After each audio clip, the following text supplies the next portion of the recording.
This video footage from the business security camera shows the incident as it unfolded. Before detectives could exit their vehicles, Calderon began firing rounds from a fully automatic rifle from the back seat of his vehicle into the detectives' windshields. Detectives exited their vehicles and continued getting shot at from Calderon, who was wearing body armor and armed with multiple guns. In response, 4 members of the Special Assignments Unit fired their duty weapons, striking Calderon, who was still in the back seat of the vehicle. During the exchange of gunfire, one detective rescued the hostage and took him into a place of safety. At this time, other members of the Special Assignments Unit diverted their attention to the business to locate Edge, while detectives continued to engage with Calderon.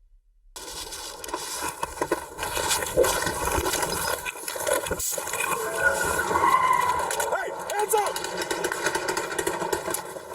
Detective 4 sees victim run away from the vehicle and hide behind a parked car.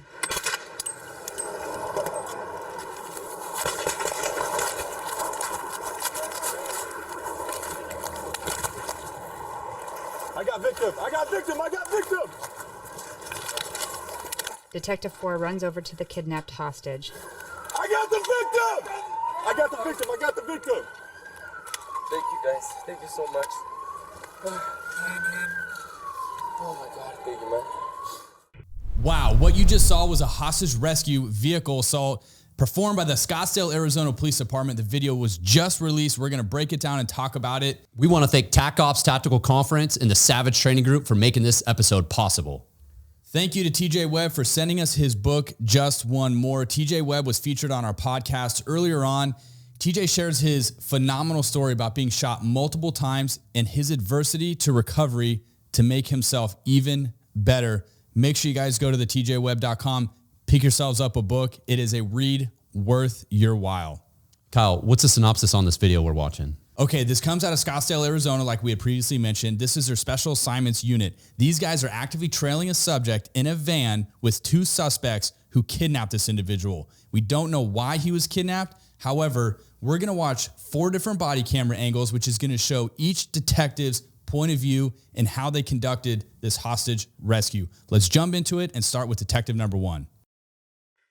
If I can somehow come eastbound in the westbound lanes, I am going to tag the rear of that vehicle on the passenger side where I think that guy's sitting, and I'm going to hit it hard to try to knock him out, break. And the trailing vehicles can lock the vehicle up, but we're also going to need an element going straight to that front door. I can do either. I'm literally stopped on the street just to the north, so I would flow in from east to west. I got front block. So I can go. I'll be coming west to east. All right, so you guys are going to be the ones that are going to cut off the access point. Initiate. Per the rescue plan, Detective 1's vehicle was the first to make contact with the suspect and immediately was shot at, taking fire through the windshield.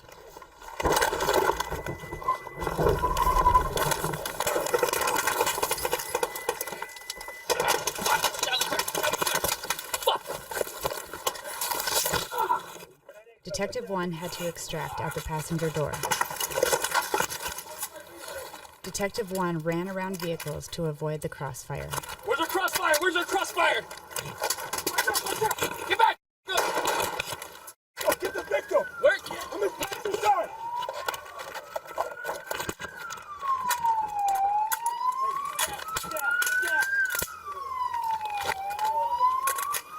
How's our victim? Where's our victim at? The victim, right. Watch our 360! Hey, cover. Where is the victim?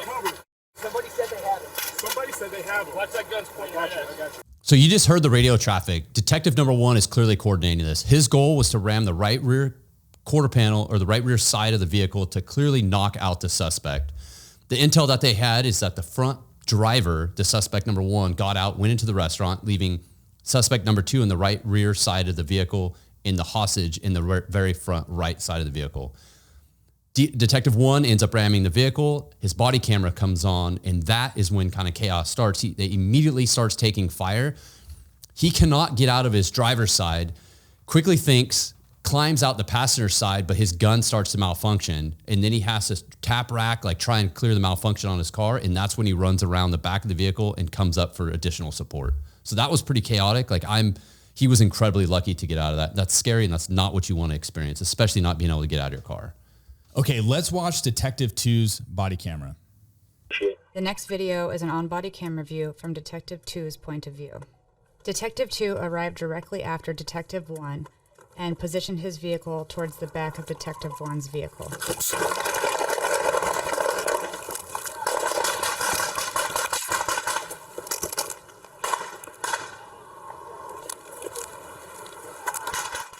Detective 2 exited his vehicle and also immediately was shot at multiple times. Where's our crossfire? Where's our crossfire? Watch out, watch out! Get back! Get the victim! Where? I'm in the passenger side!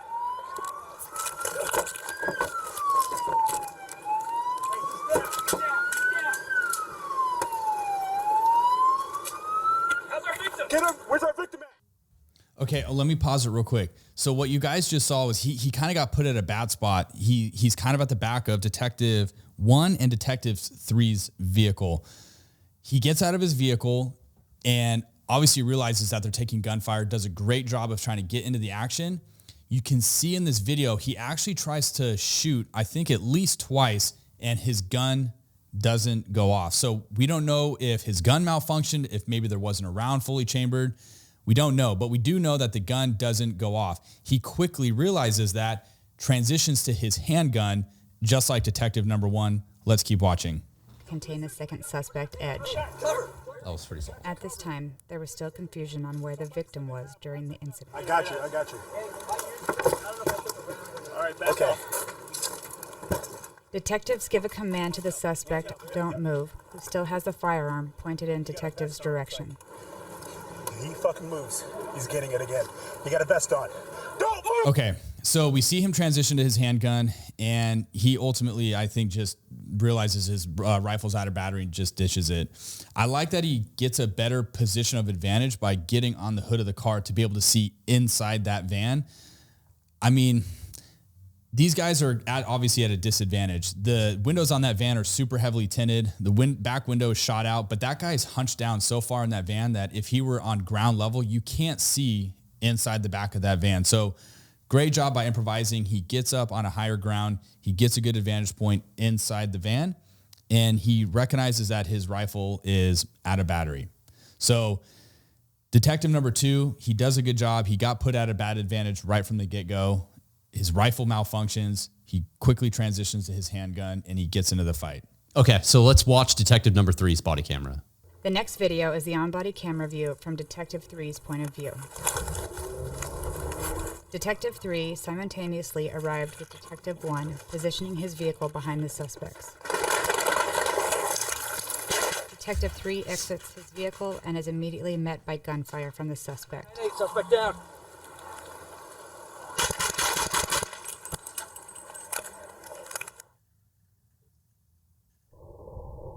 In this clip, you can see Detective 1's vehicle being struck by gunfire from the suspect. This clip shows the detective being fired upon and is struck.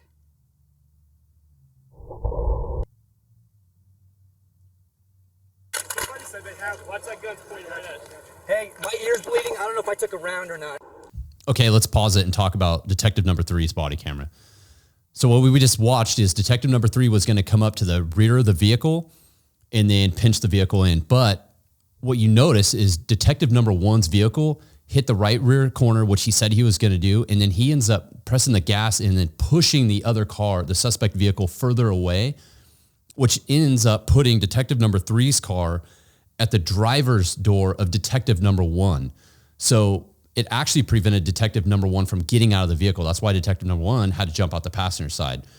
And by that happening, the driver's side door is completely exposed to the suspect vehicle. So he exits really quick, grabs his rifle. I like how he swings out wide around to the passenger or the driver's side of the vehicle. And then he ultimately has to see the suspect and then immediately starts firing. He does a round of volleys directly at the suspect, ends up saying, "Suspect's down," moves up a little bit, and then re-engages the suspect. So ultimately, he made a really good transition from what he probably thought was going to happen to what actually happened. Yeah, and so let's talk about just real quick the radio transmission. This is something you and I talk a lot about in our class that we teach. And he does say he says suspects down. When you're a responding officer or somebody that's not there and all you hear is either shots fired on the radio or you're only hearing suspect is down, you're not getting the whole picture of what's going on. And so officers just have to be very crucial or careful about what are you broadcasting over the radio, and at what point during this gunfight is it appropriate to advertise that on the radio. So just be careful about what you're saying, and just know that if you're a responding unit, they're not getting the whole picture of what's going on. And so they may perceive something different. Yep. And I'm not quite sure that they were doing that on the radio quite yet. I think that was communication with the officers. Yeah. And it very well could have been. I just wanted to point out, radio discipline, I guess. Yeah. For incoming units. Now, why do you think the detective number 3, you mentioned he got out of his car, he swung out. I think some people might question, well, he's way out in the open and he ran up on that van with no cover. And we discussed about this in length. What you have to understand and remember is that these guys are doing a hostage rescue. This isn't a felony vehicle stop. These guys are intentionally assaulting this car to rescue that hostage, meaning they're going to have to rush up to that van. That was their initial intended goal in the first place. So I like how he swings out wide also, because he's now putting rounds away from where he thinks that hostage was, which was in the front passenger seat. I don't even think he realizes that the hostage was able to get out and run away. He's putting good rounds downrange into that van. He basically put the pressure to the suspect and assaulted that van. Yeah, that was a great job. And none of those officers, Detective 1, 2, or 3, had any concept the victim had fled from the vehicle. It was only until Detective number 4 was yelling he had the victim, right, that he actually had the victim. Yeah. So if anybody's wondering why he's out in the open like that, running up to the car, I personally think that's the reason he did that. That's definitely a tactic. I mean, there's no doubt you're going to have to progress to that car. You have to get to the car, into that car to get the victim out, which is going to require some type of movement out of cover. Yep. Okay. Let's watch Detective number 4's body cam, which Detective number 4 is going to be the initial assault on this van, where he's going to pinch him from the front and ultimately rescues the victim. Let's watch. This is the view from Detective 4's body-worn camera.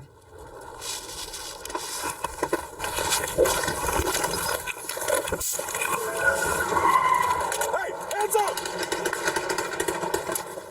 Detective 4 sees victim run away from the vehicle and hide behind a parked car.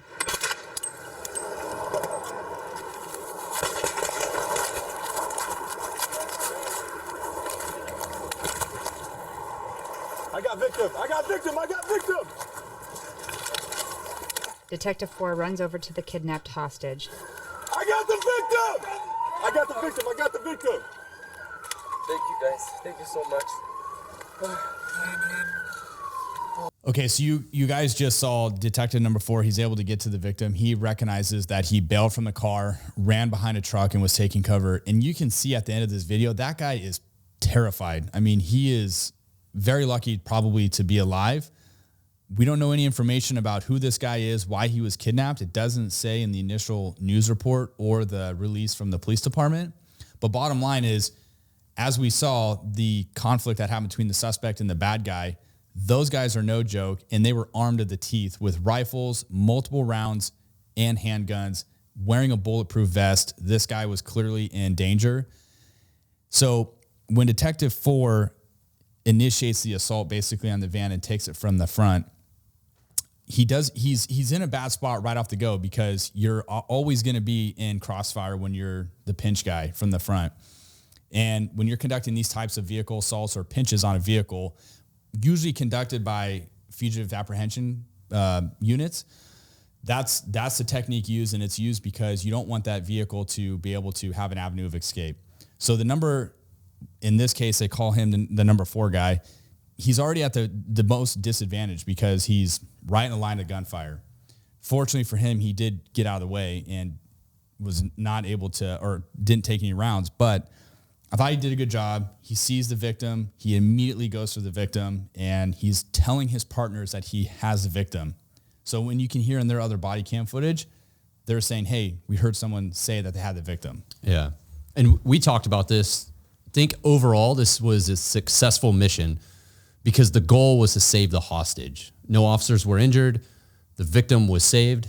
And I'm assuming the outstanding suspect was taken in custody. He was, yeah. So detectives went into the restaurant and they were able to safely take him into custody.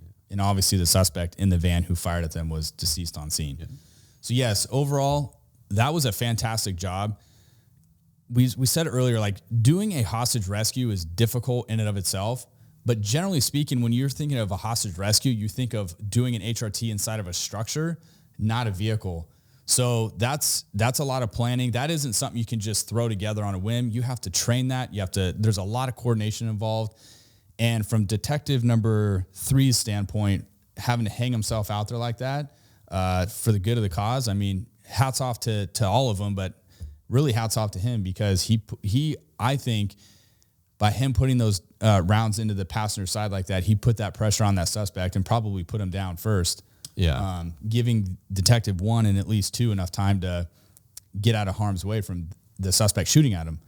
So a couple of things that we talked about, I think, there's always something to walk away from something like this and learn from. I mean, that's why we do these debriefs. And anytime you're involved in any type of critical incident, you should never walk away, thinking that you nailed it 100%, right? There's always something to learn. And we're big on debriefing. So we kind of talked a little bit about this, and Mark, you had some good pointers. Obviously, there's 100 ways to skin a cat.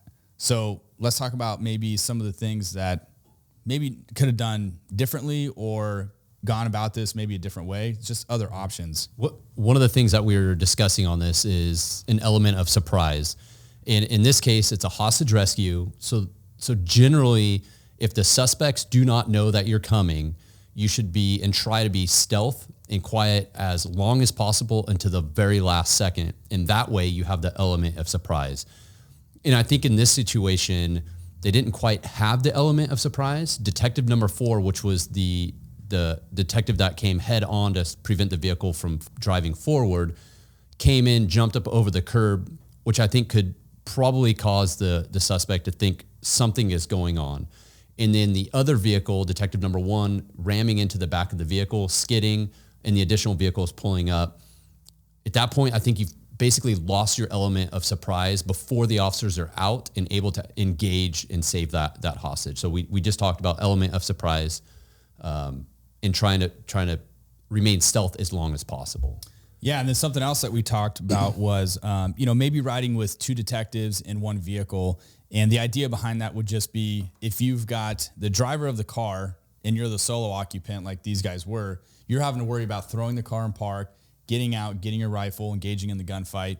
If you had a passenger or a number 2 man inside that car, that guy's role would be getting out of that vehicle as quickly as possible while the driver's dealing with the vehicle and at least putting rounds down range or dealing with whatever threat would present itself. So just a couple ideas that we came up with, maybe 2 to a vehicle. We did a prior video on an assault that detectives did on an armed fugitive, and they were riding 2 to a vehicle. They clearly had a plan planned out of how they were going to apprehend this guy. And something that I really liked that they used, which was really outside the box, was utilizing a flashbang. Yep. In this particular case, these guys could have tossed out a bang or 2 to distract the suspect inside that vehicle. I think I would have liked to have seen detective number 4 been the one to deploy that, where he could have had multiple bangs and then just continuously, as soon as he pulled up, jumped out through the bangs, maybe 3 or 4 of them, just constantly having them deploy to cause that distraction so the officers in the back could be coming up. Yeah. Overall, I mean, shoot, those are just minor things that we came up with as maybe, if you're watching this video and you're a part of a team like that, or these are some of the things that you conduct, maybe something to think about and take back to the team. And then one last thing that we noted is that you have 2 suspects in this situation. One is in the car with the victim, but then that one suspect is out of the vehicle in the restaurant. So just being mindful, resources if you even can, of having rear cover. So maybe having and devote an officer for rear cover to watch that other suspect. Yeah. Overall, these guys did a fantastic job. If the detectives watch this video, we want you guys to know that you guys are studs. You did a fantastic job. I'm glad nobody got hurt other than the bad guy. And overall, like we said it before at the beginning of this video, that was a success to a very difficult mission. Yep. We don't get to see a lot of body cam videos of actual real hostage rescues. So outstanding job, you guys. Glad you're okay. Glad you're safe. Way to think outside the box. Correct the errors in your rifles. Jump out the passenger side. Great work overall. Glad you're safe. Glad the victim's safe. With that said, guys, we're going to wrap this up. Make sure you drop a comment down below and let us know what you guys think about the videos that you guys just saw. And if you guys have your own ideas, drop them in the comments. This is a learning platform, and any ideas are welcome. Thank you for watching. We will see you guys on the next video. Thanks. See you later.